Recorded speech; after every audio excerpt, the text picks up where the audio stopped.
Aí, gente, ó. Maior cajueiro do mundo, hein? Natal. Olha o tamanho do bichão, hein?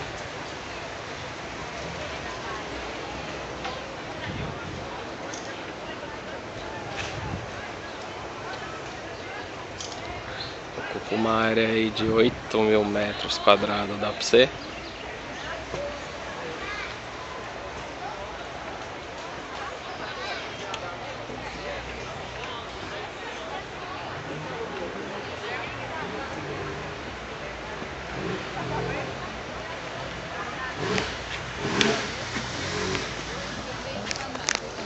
É nóis!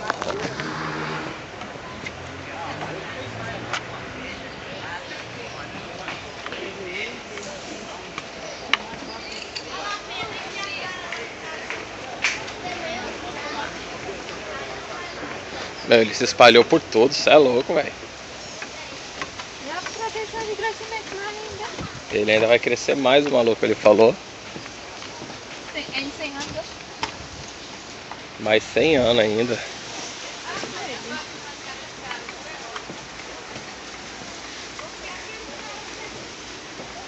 O interessante é que ele tá os galhos submersos aqui na terra, mas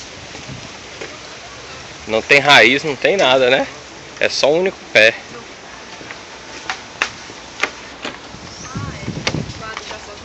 É.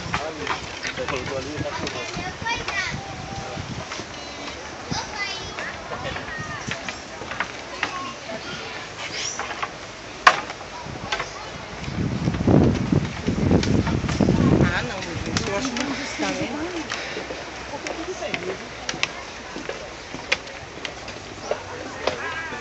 É, galera, depois de 5.000 e quantos quilômetros rodado?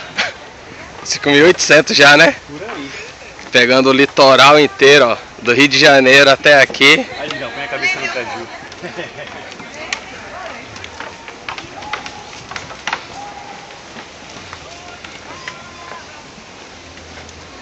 Deixa eu tirar outra pra garantir. É nóis, moleque! Haha!